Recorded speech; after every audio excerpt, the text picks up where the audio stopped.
Hey, Peggy, thank you so much for coming on the show today. Hello, Karina. I'm really happy to be here. Well, thank you so much for reaching out. And when I looked at your website, I was like, yeah, we for sure have to have this person on our Thank show. you. So it's going to be great. I'm looking forward to seeing what comes up and learning all about you.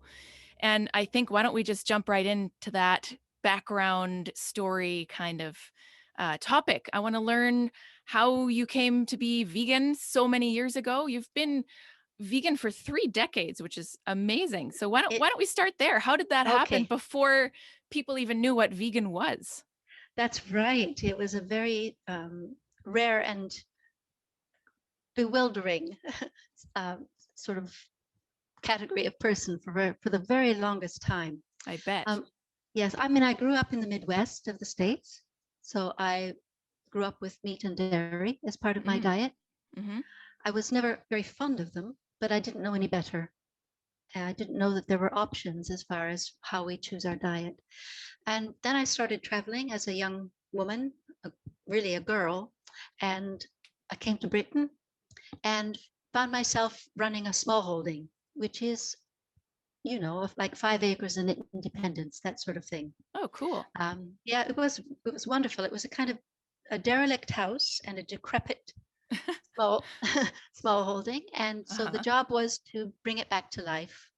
And it had a huge orchard and meadow, pond, and I gradually started working with it and made that my life, my income producing Hmm. life. Hmm.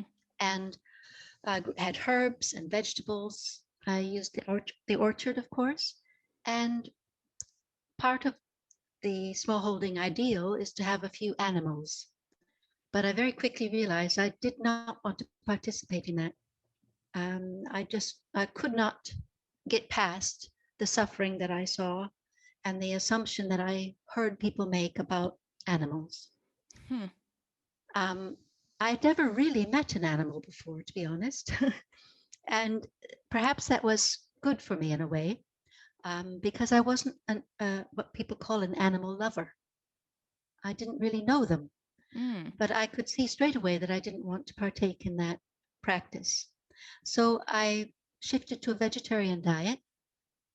And after a few, a few years, I'm not sure how many, 5 to 6 years, I started to feel that I lost the pleasure in eating things like cheese.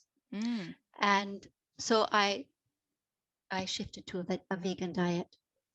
And that was the best choice I've ever made. I've had so much fun since then with food, with cooking, with finding things to grow or to work with. The best thing I've ever done. And then, of course, my husband was vegetarian when I met him, and we became vegan together. And we then had children and raised them on a vegan diet. Amazing. Yes, it was wonderful. It is wonderful because they're both still vegan. I'm sure that they've had episodes of people offering them things that aren't vegan, but we raised them vegan. So it's up to them what they do with that. But I believe that they're both still vegan now. Hmm. And I've just never looked back. I've enjoyed every moment I can. People who come to share food with us um, are amazed, really, that it's flavorsome and that there's enough of it. I think there's this widespread myth or feeling that it's going to be lettuce and two sticks of carrot, That's right. and that's it, and that they're going to go away hungry or that they have to eat before they come, that sort of thing. So that's my story of how I became vegan. And uh, especially when we were having children, we had to learn a lot about nutrition and the basic health influences that a vegan diet can have. And that also has been a wonderful eye opener for how food impacts on our health, no matter what we choose. Yeah. Absolutely. Well, thank you so much for sharing. So, you were originally from the States, and so has this all taken place in the UK? Like these 30 years you've been there, or have you been Yeah. traveling around kind of, or what's the Well, deal? I have, I have lived here. My husband's British, so I have Okay. lived here for actually it's about 40 years. Oh, wow. Yeah, I know it's a long time. Um, but we've traveled in Europe, Sure. and you know, found areas where we thought we'd die of hunger, and other Oh and other man, areas. Yeah, I know, but it's much better now. The tide has really turned, I think, absolutely. Yep, and I'm so definitely. happy about that. That's amazing. Yeah. What is also amazing is how many books you have written and or co-authored. Just incredible. Is it 24? Is that Yes, it right? is. Yes, That's mind-blowing. Very impressive. I've enjoyed it. I've enjoyed it, and I started that with research really into Mm, the health impact of food, the food choices that we make, and there's so much in research out there. So many papers have been done by medical or scientific people that indicate a plant-based diet is top of the heap. mm-hmm. Mm-hmm. And these, I believe that the doctors who deal with people on a daily basis don't have time to read them. I don't think, I think there's this huge mountain of research available to us. So part of my excitement for writing those books was to bring that information out into the public and Right. talk about it in normal language. Yes. So That's that actually a really good point, is that there are a lot of researchers out there who are looking at plant-based diets who are yes, not necessarily frontline folks working with patients. yes, And so there's this whole branch of science, which is essentially communication, how to get that information out there to the masses who may not want to sit exactly. around and read, you know, the latest peer-reviewed journal article with all its jargon. So that's a really good point, actually, is Yes, bridging that gap between yes, the initial data sets, the initial studies, and the everyday language communication yes, aspect. yes. I think that there's a crucial point to make here, Karina, and I mean, you've said that so well, but um, there is another sort of communication that is it's puff. That, Mm. that there's so much uh, that it's insubstantial information, if I can say that. I don't, And and so I do you think mean this is like in mainstream media? often, Okay. or internet media, Oh, right. Yes. and really, I have so much respect for what people call the ordinary person. I'm an ordinary Hmm. person, Sure, me and too. I resent it when people think the ordinary person is stupid. Hmm. We might not know the language of a well-trained researcher or a scientist, but we have the intellectual capacity, if it's given to us in a different language, we can understand the message. Hmm. And so that's what I've tried to do. Amazing. So what's your latest book? You have one that either came out super recently or is about to come out? It's about to come out in the States. Okay. It in March, actually, early Oh, March. exciting. It's come out in the UK and in Australia already, and it's Hmm. called The Contented Vegan, and it has a subtitle: Recipes and Philosophy from a Family Kitchen. Oh, love it. Yeah, thank you. And that was really to bring together all the family favorite recipes, but also to bridge the gap in a Mm. different way to talk about the problems that people face who might want to explore a plant-based diet, and to bring to the surface a lot of the issues that, when you put them together, are considered to be the philosophy of veganism. Interesting. Wow, so this is a little more well-rounded than just, hey, here's a bunch of recipes. It is, it's definitely it. I mean, the recipes kind of are good to eat while you read it. Right. Oh, that's a good way of looking at it. I like Yes, that. yes. I wanted to promote a sort of relaxed approach so Hmm. that a person who has even an inkling of interest in a plant-based diet can feel comfortable doing it. That it doesn't have to happen overnight. Doesn't Hmm. have to. It doesn't have to be that angry sort of militant. Can't do this. Can't do that. It doesn't really even have to say no to animal-based foods. I try and say, try it. Bring Hmm. yourself to a plant-based way of eating more gradually, one that suits you, one that's comfortable for you, but that isn't beating about the bush. Hmm. It's saying this is what it's about. It's about health. It's about animals. It's about the environment. And especially if you are already vegetarian, it's about taking that next step. Absolutely.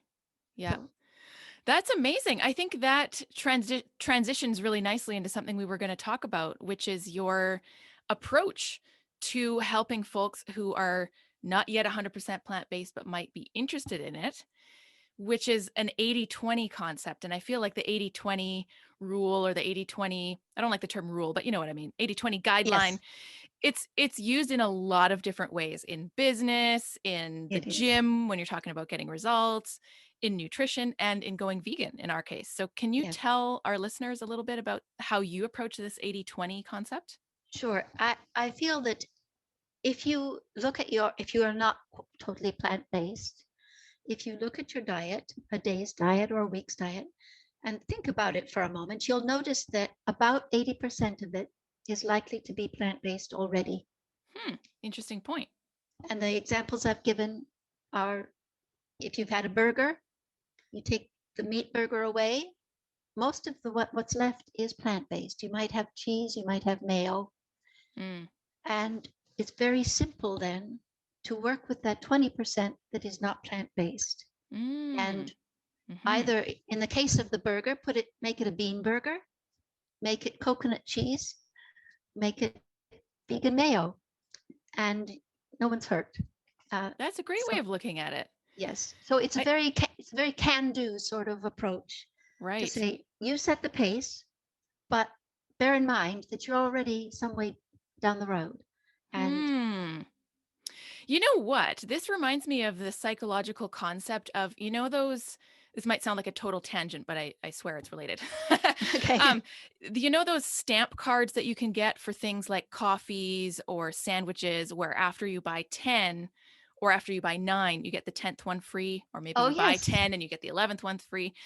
There's been some really interesting studies where people are more likely to use those cards if the first stamp has already been taken care of by the restaurant versus giving someone a completely blank card. oh interesting, And yes, so it's just a psychological thing. It's the same end result, but yes, it makes the person feel like they've already taken a step toward that yes, end goal of getting that full card of stamps. yeah, This is the yeah, same approach. it is, yeah, It's just, nothing has changed, but psychologically, you are telling people, hey, you might be further along than you might have realized. And yes, look, here's how and here's why. I think that's yes. brilliant. Thank you. I want to make it easy for people. It has to be simple, it has to be gradual, and it has to be sustainable. We have Meat Free May and Veganuary and all these Right. projects that Meatless that Mondays. yes, that's it. And I love that they exist, Hmm. but it's to make the plant-based, first of all, to set your direction and to say that's the direction I want to go in, and then but not to be pushed, not to be rushed, not to be coerced, not to be fearful, um, or even confused, and to then say, well, you've set your direction, and now let's build something that's really sustainable. Hmm. Yep. And I think this approach of not doing a complete 180 overnight, Yes, doing it gradually, doing it in a way that's positive, in a way that doesn't feel like you're avoiding all of your favorite foods. Instead, you're yes, adding new foods that you love. That's going to lead to more long term vegans than just saying, nope, you have to go 100% right off the bat. Otherwise, you're doing it wrong. yes, It doesn't yes. work that I way. It doesn't work, and it's very off-putting to people who It are is. Yeah. on the cusp. They want to make a difference. They want to. They've got a lot of people are very interested Hmm. and feel that they have a natural that way of eating has a natural appeal to them. Right. But they've been raised on a certain diet. They have traditions and habits, and they don't quite know what's going to happen next. So Hmm. a coercive approach is very off-putting, and I don't agree with it. No, I don't either. We're on the same page there for sure. That's great. So what is Yeah. this you have this sentence that you sent me before our show where there's 4 cornerstones of good health in the same sentence. It's kind of the concept of Yes. let food be thy medicine, which for a lot of us vegans is part of it. It's not all of it. We're ethical vegans as well, and there's Yeah. environmental considerations and whatnot. But I think the Yeah. health aspect and food as medicine is huge, and it does appeal to a lot of folks. Yes. So, what's the deal here? Is this something that you've written yourself? Basically, the sentence is eat a variety of plant based foods that are whole, organically or locally grown, and in season where you live. That's it. Those four cornerstones build a foundation, so that you can maximize on the value, the nutritional value of a plant-based diet. Mm-hmm. And once you start to do that, a number of things happen. You start to increase the nutrient value of your food, your meals, and with that, you perhaps lose the need or the feeling that you want to overeat. Mm. You're so you have enough, because what our body seeks is nutrition. Mm-hmm. It, of course, it needs calories, it needs energy, but it can derive what it needs in energy terms from whole foods really well, and the energy is released over a longer period of time. So there's not this constant urge to nibble and seek more calories. Mm-hmm. And and by working with these four cornerstones, you're providing yourself with this nutrient baseline, and it's the nutrients that give us health. So much of our food is polluted. It's over processed, sometimes to the extent that there is like only 10% of its original nutrient value left. Mm-hmm. And no wonder we're suffering an epidemic of obesity.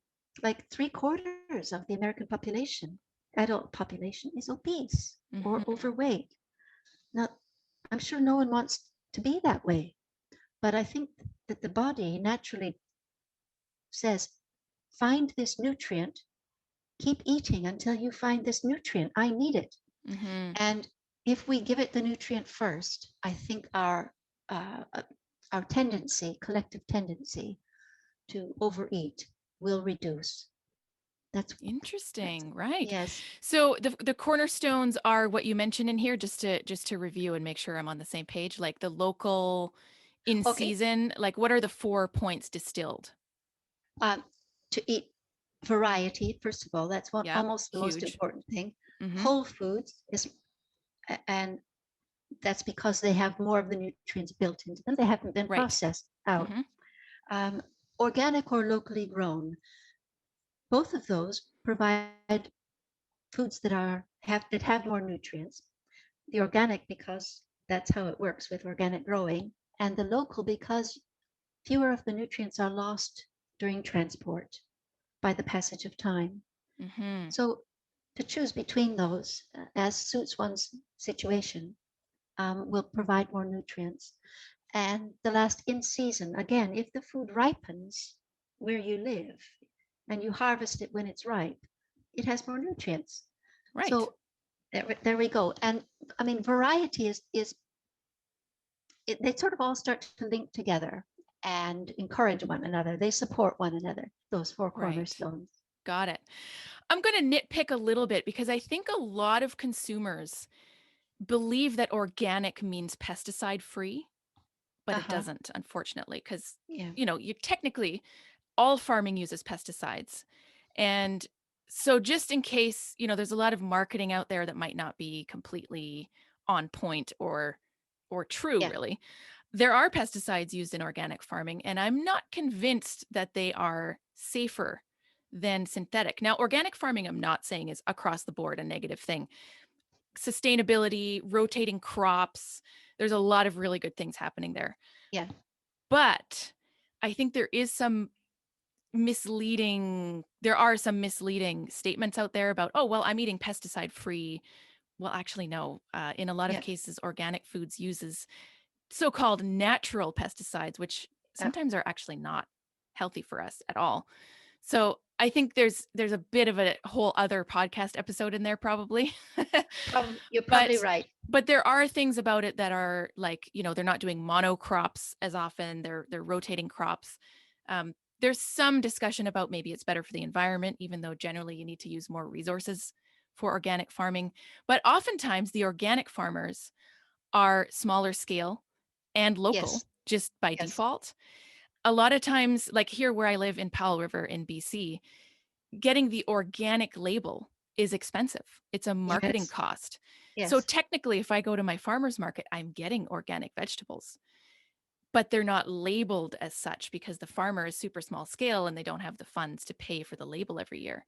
That's a So, very good point. I I feel like there's a little bit of a more in-depth discussion there, kind I of. agree. There's a huge discussion actually. I'm in total agreement with you. Um, I talked about setting direction, Mhm. and the reason I've included organic and local in the same breath there Right, is right, is right. exactly your point that a lot of local growers, like when I was a smallholder, I Mhm. was a grower. I supplied, but there wasn't an organic labeling system then. Right, good point. Um, so a local grower will at least benefit you for the the fact that the nutrients are more available to you because less time has Right. passed. Totally true, yeah. Yeah, and there's this other for the next discussion, Karina. Yes. There's the point of organics, as far as I'm concerned, is also to look after the land. Mhm. Yeah, that's a Um, huge one. yeah, I think that goes. If we're going to do this thing, we have to start from basics, and Absolutely. looking after the land is one of those. Absolutely, yeah. I think a lot of folks also will have less access to organic foods depending on where they live, depending on financial situation, Yeah, economic status. So yeah. we don't necessarily want to say you have to eat organic or don't go vegan. We're just saying these things are preferred and they're part of the puzzle, right? I would say apply the 80-20 rule Oh, that's a again. good way of looking at it. That that do your best. Hmm. Um, we buy from a farmer's market, and by no means are all of those stallholders organic for the Hmm. same reasons you mentioned. Right. But they're small farmers or smallholders, Hmm. and we like to support them. We get to know them, and we can nudge them and say, when is this coming into season? Or I'd like a double batch of that, please. And That's so so awesome. it's great. And it all helps, is what I'm saying. For sure. And again, harking back to the days when I was a smallholder, I know that I preferred receiving the funds from directly from the people who bought my Mm. produce rather Hmm. than having like a middle person taking part of my income basically. So whatever's around, I would say keep your direction and do the best you can. Love it. That's a really good approach. So you can use the 80-20 rule in almost any circumstance. You can, I It know. applies in a lot of ways. Yes, it just takes the pressure off, don't you think? It does. It really does. And actually, I think it also leads to longer term adherence, if that's what you want to Yes, call it. It works in fitness, it works in nutrition, it works in any sort of lifestyle change, it yes, works in business. yeah, So, yeah, it's huge. It's exactly. It's awesome. huge. Yeah. So, I'm intrigued about your 12 vegan food groups. You Okay. have this concept of like how to build a really well-rounded, healthy, plant-based diet Mhm. around 12 food groups. So I don't know what those are. Maybe you can You share. probably, yeah, okay, I you mean, I'm probably sure I do. know what they are, but I don't know what your 12, all nice and listed are. Do you really want me to list them? I mean, Well, you don't have to. okay, but they're the basic things. They're an expansion of the the groups that you are already aware of, like the beans Hmm. and lentils and so forth, grains and vegetables. But I've just broadened it to include what people see. Mm, okay. So so it's not based on and I'm not disparaging the science at all, but it's not based on what nutrients are in those pigments or um, what another set of foods does for your protein intake. I'm looking at I'm out there, I'm at a shop or a market, and I'm thinking, well, what do I buy? And I Mm, see all these lovely foods, and so I've categorized them into 12 groups that covers everything. And I know immediately what I'm when I look at it that it's fitting into one of those 12 groups. And all I'm saying hmm. is explore food, look at it, and think, well, this is what we've got, and I'm going to select from each something from each of those 12 groups every week, not every Hmm. day, Yeah, that would but be a just, lot of food.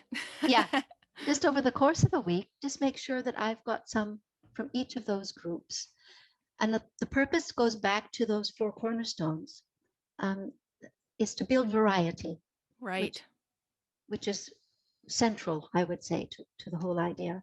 Hmm. Because in variety, you're covering the basics with your nutrient intake is you might get this sort of amino acid from that food and then this from another. You don't have to worry about counting and measuring and deciding which amino acid that is. You just go for variety. That's a really cool way of looking at it. It's So, and a relaxed way it's of a looking at relaxed way, but it's also a useful hands-on way. So there's no yes, translation needed where someone says, well, you need to have this nutrient. And then you have to think, okay, well, what foods have that nutrient? You're yeah, going by, I'm already in the grocery store. What am I seeing? What do I put in my basket? yes, yes, exactly it. Interesting. Yes, So do you have this available somewhere, like in one of your books or on your website or something like that for our I listeners to have. check out? Yes, I have it on my website. Okay. Um, so the 12 vegan food groups listed there. I think that'll be really cool for our listeners to actually see a visual. Can you give us Fantastic. a couple examples of how that might, like what some of the categories might be and just how that's different from something like a food guide, for Yes, example? I've split. For instance, I've split the green vegetables from the red, yellow, orange vegetables. Oh, That's two okay. two distinct groups. I've Mm-hmm. made root and stem vegetables a separate Hmm. category. Mm-hmm. I've given sea vegetables and algae a separate category. Excellent. And the most invisible one of all is yeasts, Oh, fungi, interesting. yeast, fungi, and ferments, because Mm. often you cannot see these things. And yet they're very, very nutritious, very good for us for the enzyme they contain, and Hmm. like for instance, yeast are very rich in the B vitamins. So you don't need to know that, but if you think of those three things as foods, um, then you really invite them into your diet. Wow. Okay, Mm. I'm gonna go check this out immediately after our conversation.